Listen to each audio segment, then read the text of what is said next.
chicos asistiendo han sido muy altos. Pero asistir a la escuela no es lo mismo que aprender. Y las pruebas de aprendizaje nos muestran, aquí en el Perú nos muestran justamente eso, ¿no? A pesar de las mejoras en primaria, particularmente, que han habido mejoras muy importantes en los últimos años, el 50% de los chicos entiende bien lo que lee, el 27% de chicos tienen el razonamiento matemático que deben tener para su grado en primaria.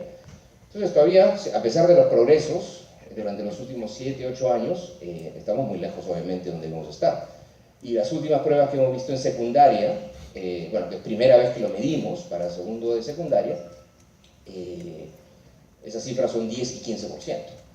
Entonces, obviamente, en calidad, en aprendizajes, estamos muy lejos de donde debemos estar. Y en equidad, también estamos muy lejos de donde debemos estar. Pero es un país en el cual, lamentablemente, como decíamos en la mañana, donde naciste, quiénes son tus padres, cuál es el color de tu piel, cuál es el idioma que hablan en tu hogar, lamentablemente todavía tiene un impacto importante sobre la calidad de la educación que recibes y en general sobre la calidad de los servicios públicos que recibes.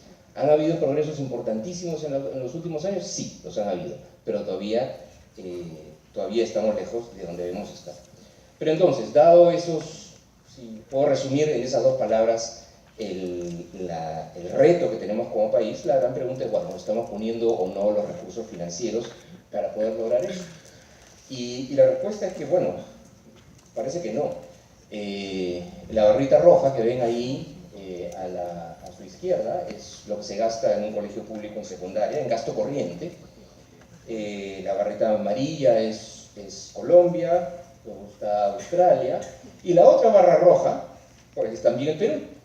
Pero es un colegio privado, ¿no? De élite, más o menos, y esto no es el más caro, ¿no? Hay colegios privados más caros que son, digamos, $7.000. Entonces esas son las diferencias al interior de Perú, y esas son las diferencias entre Perú y otros países, tanto de la región como países industrializados, ¿no? Nosotros estamos gastando 1.000, digamos, y otros países están en 7.000, 8.000. Y eso también lo podemos ver en este gráfico que es de la OECD, que relaciona los puntajes en matemáticas en la prueba PISA con el gasto por alumno, ¿no? Para los chicos entre 6 y 15 años. Y lo que vemos es que por encima de $5.000 ya es un lío de ricos. Por encima de 5.000, que se peleen entre Suiza, Austria, Canadá, Alemania, qué es lo mejor, si gastar $7.000, $8.000 o $10.000. Pero por debajo de 5.000, ahí lo que sí se ve, para empezar, es una clara relación entre cuánto invierte por alumno, ya justamente no como porcentaje de PIB, sino por alumno, el país y el rendimiento. Entonces, tenemos outliers, ¿no? Está Vietnam ahí, pero hay una clara relación. Entonces, sí tenemos un problema de cuánto invertimos por alumno en el Perú. Como vamos a ver después, también tenemos un problema de esfuerzo relativo, ¿no? Como porcentaje del PIB, pero en términos de cuántos dólares ponemos en términos de gasto corriente en cada chico, tenemos un reto grande. Ahora, pero siempre está justamente esta discusión, perdóname que me estoy equivocando, siempre tenemos esta discusión de que no es una cuestión de poner más inputs. Podemos poner más inputs en términos de computadora, libros de texto, horas, ¿no? Podemos poner más inputs y no necesariamente el sistema va a funcionar mejor. Entonces es muy importante, y Paul Bluewill lo mencionaba en un review hace poco, que va a salir en el Handbook of Education Economics, un conjunto de intervenciones, ¿no? Ver la efectividad de esas intervenciones, pero veía también la importancia de mirar cuál es el costo-efectividad de las distintas intervenciones. Y por otro lado, tenemos, por ejemplo, el último trabajo de Nan Pritchett, en el cual él también enfatiza el hecho que los inputs que nosotros podemos poner en el sistema por sí solos pueden tener muy poco impacto, y lo que importa es cómo se gestionan esos inputs. Los libros de texto pueden tener muy poco impacto si no están en el marco de una escuela que opera bien. Y eso lo mismo podemos decir de todos los inputs que podemos poner en el sistema escolar. Entonces, la gestión de esos inputs importa muchísimo, la costo-efectividad de estos inputs importa muchísimo. Y eso a veces nos puede llevar a pensar, bueno, entonces de repente no es un problema de plata, no es un problema de recursos, lo que tenemos que es, con los mismos recursos, es una cuestión de operarlos de una manera más eficiente. Pero yo creo que lo que esta discusión asume, esta discusión del costo-efectividad, asume que ya tenemos una escuela que funciona para empezar, ¿no? Que es una escuela que tiene director, es una escuela que tiene personal administrativo que permite implementar cualquier intervención, es una escuela en donde obviamente no hay un riesgo físico para los chicos, porque la escuela por lo menos está decentemente construida, ¿no? Y yo creo que esa es la gran diferencia, quizás, entre esa discusión de costo-efectividad y de la importancia del costo-efectividad cuando la miramos en un país como el Perú y cuando lo miramos en un país desarrollado. Cuando nos estamos en un país como el Perú, y vemos las diferencias entre dos tipos de escuelas con distintos costos. Y lo que tienen ustedes ahí, es un primer ejemplo que les quería mostrar en términos de qué implicancias tiene el hecho de gastar distinto. Esos son los organigramas de dos colegios en el Perú. Uno es un colegio privado y el otro es un colegio público. Este colegio privado, ¿no?, tiene su director, el director tiene asistente administrativo, tiene un asistente financiero, hay tutores, hay coordinadores, hay todo un conjunto de personal administrativo más allá del director del profesor que permite que esa escuela funcione bien. El organigrama de la izquierda es un colegio público típico. ¿Y por qué digo que es un colegio público típico? Porque tiene un director, que no en todos los casos hay director, vamos a ser simplemente un profesor encargado, y profesores. ¿Y por qué sabemos que ese es el organigrama típico? Porque en todo el Perú existen 37.000 trabajadores administrativos. O sea, cualquier tipo de trabajador en la escuela que no es ni director ni profesor. Psicólogo, vigilante, tutor, asistente administrativo, etc. Pero en el Perú hay 50.000 locales escolares. Entonces, si dividimos 37.000 entre 50.000, no existe en promedio ni uno por local escolar. Entonces, no hay personal administrativo, en conclusión, en la mayor parte de escuelas del Perú. ¿Qué cosa no hay en el Perú también? No existe un conjunto de profesores bien remunerados. Nosotros, obviamente, podemos trabajar con bonos para compensar a los trabajadores que trabajan en zonas rurales, a los profesores que trabajan en zonas rurales, bonos de incentivos a los profesores en función al desempeño de los alumnos, etc. Y eso efectivamente lo estamos haciendo. Y tenemos que mirar cuál es el costo de efectividad de todas esas intervenciones para tratar, ¿no?, de inducir a un comportamiento más efectivo de los profesores. Pero eso es alrededor del salario base que tiene el profesor. Y lo que estoy graficando ahí es la evolución del salario real de los profesores peruanos en los últimos 40 o 50 años. Y lo que encontramos, y ahí actualmente estoy graficando hasta el año 2012, en los últimos 3 años ha habido un incremento importante de los salarios docentes, que nos muestra que en los últimos 5 años ha incrementado eso, más o menos, el salario docente ha incrementado en 40%. Pero, aun cuando añadamos 3 puntos más en ese gráfico, gruesamente, igual podemos llegar a la conclusión que el salario docente, en términos reales, hoy día es 1/3 de lo que era hace 40 años, cuando mi mamá era profesora.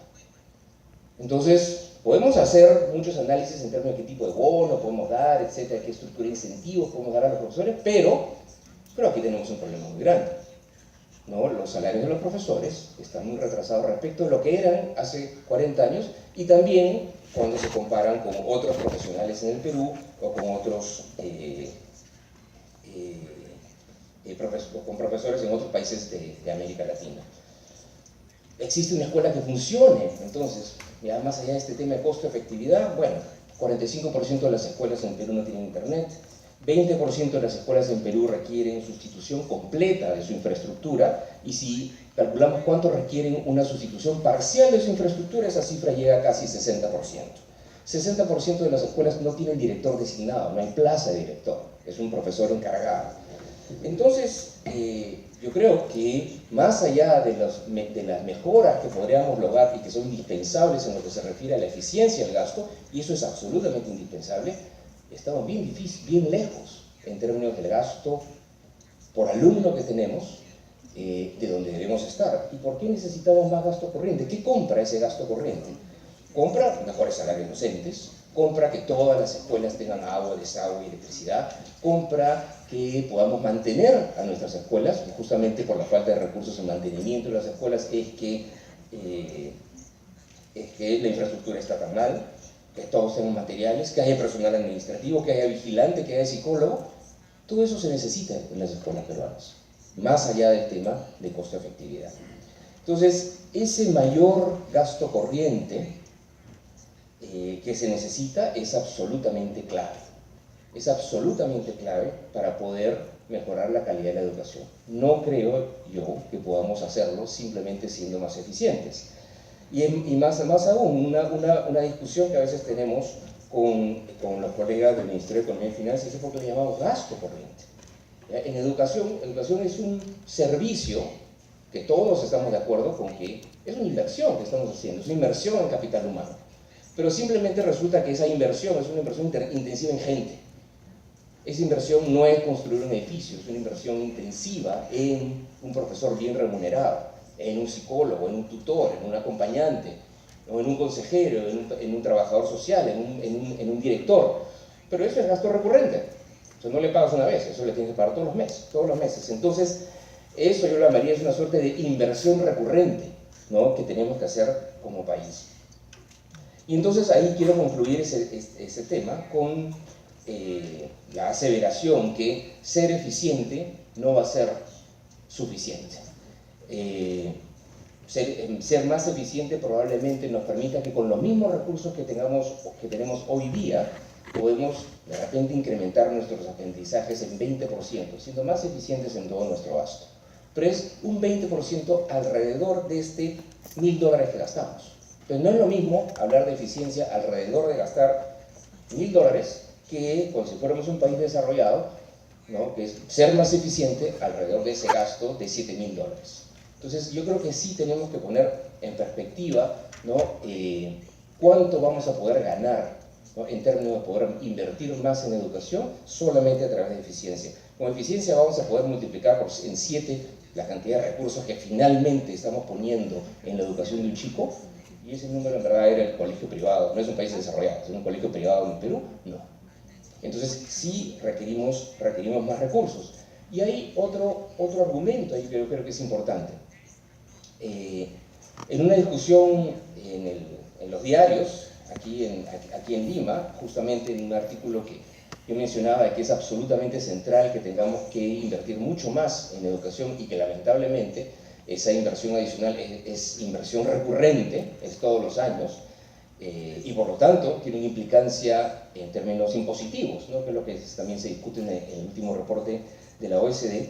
La respuesta de muchos fue, pero no, tenemos que asegurarnos que primero el Estado sea más eficiente, y luego que el Estado sea más eficiente, recién ahí los peruanos deberíamos poderle darle a ese Estado más recursos para que los invierta en educación. Entonces ahí el punto es, bueno, por un lado sí es cierto, hay que ser más eficientes, no hay ninguna duda. Pero el punto es si esto puede ser secuencial. Bueno, primero seamos más eficientes, tengamos un Estado mucho más moderno, cosa que es absolutamente necesaria, y luego tengamos más recursos, ¿no? Ahí da gana de decirle, bueno, entonces miremos a estos chicos en la selva, ¿no?, cómo están estudiando hoy día, y vamos a decirles a ellos, mira, ¿sabes qué? Espérate un poquito, ¿ya? Espérate unos 4 o 5 años, yo voy a ser más eficiente y luego de eso conversamos. Y te doy más recursos a ti, porque primero me han dicho que tengo que ser más eficiente. ¿Ya? Con lo cual voy a ganar, digamos, un 20% en aprendizajes para chicos en todo el Perú, y luego de eso conversamos de estas escuelas en la selva a las cuales nunca hemos llegado. ¿Ya? Eso es imposible. ¿Ya? La economía política de eso es imposible, no es sustentable. Nosotros tenemos que trabajar simultáneamente necesitamos más recursos para cubrir todos esos inputs que no los tenemos y que son absolutamente necesarios para tener una escuela decente, y al mismo tiempo trabajar en ser más eficientes. Dicho sea de paso, ya las escuelas de estos chicos están cambiando, pero bueno, para muchísimas escuelas en la selva les cuento. ¿Cómo está cambiando esto en el Perú? ¿Está mejorando? Sí. Lo que ustedes ven en la línea verde es cuánto está incrementando el presupuesto público, el presupuesto de educación como porcentaje del presupuesto público total, ¿no? Tuvo una caída, pero en los últimos años de una recuperación y ahora la educación ocupa el 18% del gasto público total, 18% de la torta pública, ¿no? Y eso nos ha llevado a que ese esfuerzo relativo que mencionaba Alberto, ¿no? Cuánto como porcentaje del PBI estamos dedicando a educación, ha tenido un crecimiento importante en los últimos 3 o 4 años y casi está llegando al 4% del PBI. Pero la pregunta es, ¿cuánto más vamos a poder lograr para poder justamente incrementar el gasto por alumno solamente a través de incrementar la participación del sector público la participación de la educación en la torta pública? Porque ya está en 18. ¿Eso puede aumentar un poco más si lo comparamos con otros países de la región? Sí, hay un espacio para llegar hasta el 20, 22, 23%. Pero con eso no va a ser suficiente, para mover significativamente ese $1000 por alumno que hemos estado gastando hasta ahora. No va a ser suficiente con incrementar la participación de la educación en la torta pública. Esa torta pública va a tener que crecer, ¿no? Y lamentablemente el tamaño del Estado peruano es relativamente pequeño cuando lo comparamos con otros países. Entonces, el Perú va a tener que moverse en ambos márgenes, en aumentar, todavía hay un espacio para aumentar la participación de la educación en la torta pública, pero también esa torta pública va a tener que incrementarse. Y quiero cerrar con el siguiente punto. ¿Necesitamos intervenciones más costo efectivas? Sí. ¿Necesitamos más recursos? También. Pero necesitamos también lo que está usualmente en la caja negra de muchas de las evaluaciones de impacto que hacemos, que es la capacidad de implementación. No solamente necesitamos más recursos, analizar mejor la eficiencia de las intervenciones, idealmente mirando evaluaciones hechas en otros países, ¿no? y pensar, bueno, sabemos que esas intervenciones tienden a ser más costo efectivas, apostemos por estas. Una vez que apostemos por una intervención, por cualquier intervención que sea, necesitamos muchísimas habilidades en términos gerenciales, ¿no? Para poder implementar cualquier política bien. Entonces, no es un tema, por eso cuando nosotros hablamos de qué consiste la reforma educativa en el Perú, la reforma educativa en el Perú consiste de maestros, revalorizar la carrera de maestros, consiste en intervenciones pedagógicas que son críticas, consiste en mejorar la infraestructura, pero hay un tema que es absolutamente vital, que es la gestión. Y cuando hablo de gestión, es la gestión desde el sistema educativo en su conjunto, que le toca al Ministerio de Educación, hasta la gestión en la escuela misma.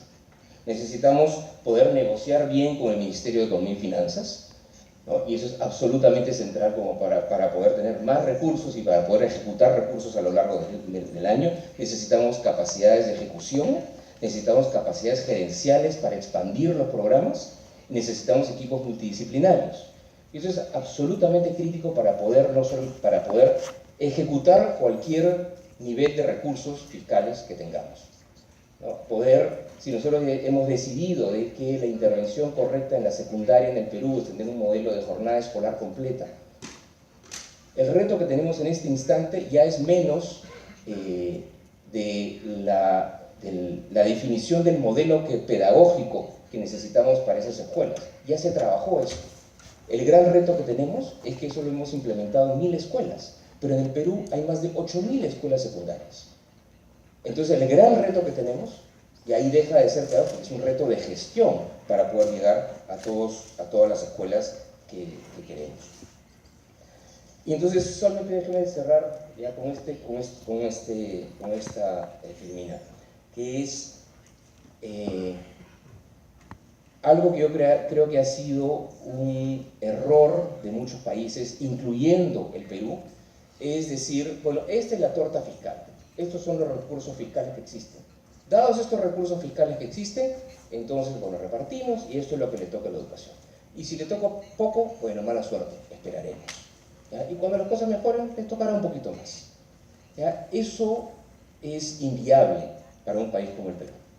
El Perú tiene que decidir cuál es la senda que necesitamos de mayores recursos fiscales en educación y qué es lo que se necesita para poder aspirar a tener una educación de calidad decente, ¿no? En los próximos, digamos, 10 años. Si es que además queremos aspirar a ser un país de la OECD.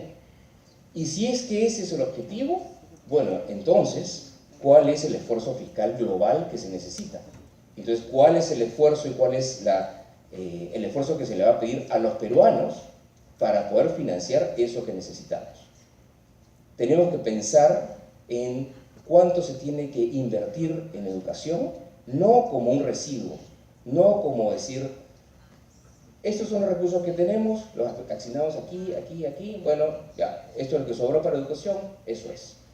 Eso es inviable para el país. Nosotros tenemos que pensar como piensan las familias. Las familias dicen, yo quiero financiar esta educación para mi hijo, yo quiero financiar esta maestría para mi hijo. Bueno, ¿cómo tengo que hacer en general con todas las finanzas de mi hogar y cuánto tengo que ganar para poder financiar eso? Eso que hace cada familia en el Perú es lo que nosotros tenemos que hacer de manera colectiva como país si que queremos llegar a tener una educación de calidad. Muchas gracias.